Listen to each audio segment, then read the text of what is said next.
Segment లో ఒకే ఇంటి number పై 150 fake oats నమోదు కావడంపై తీవ్ర ఆందోళన వ్యక్తం చేశారు మాజీ ఎమ్మెల్యే గండ్ర వెంకటరమణారెడ్డి. ప్రజాస్వామ్య వ్యవస్థకు పునాది అయిన ఓటు హక్కును అపవిత్రం చేసే విధంగా నకిలీ ఓట్లు నమోదు కావడంపై ఆగ్రహం వ్యక్తం చేశారు.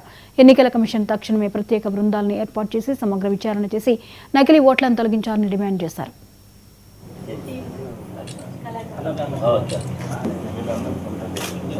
అభ్యంతరాలుంటే కూడా ఈరోజు రేపు తెలియజేయాల్సిందిగా చెప్పిళ్ళు. మేము ఈరోజు మా పార్టీ తరఫున ఆ ఓటర్ లిస్టును పరిశీలన చేస్తే మొత్తం కూడా తప్పున తడకగా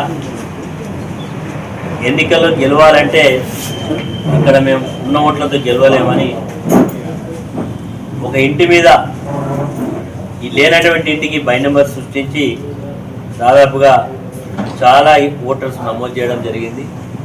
కొన్ని ఓట్స్ చిట్యాల ఓట్స్ కూడా అందులో చిట్యాలని కూడా ఉన్నది. చిట్యాల ఓటు కూడా భూపాలపల్లిలో నమోదు కావడం జరిగింది. ఇట్లా కొన్ని విలేజ్లలో ఉదాహరణకు భూపాలపల్లి మండలంలో ఉండేటువంటి విలేజెస్ ఓట్స్ కూడా అందులో ఎంట్రోల్ అయినాయి.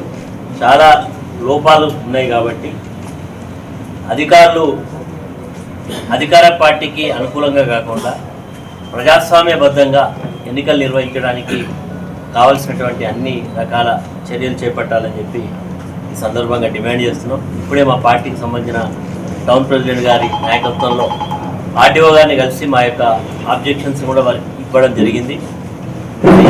చాలా ఉదాహరణకు 17వ వార్డులో 16, 17 వార్డులో ఉండేటువంటి ఓటర్ లిస్టులో చెంగేకి సంబంధించిన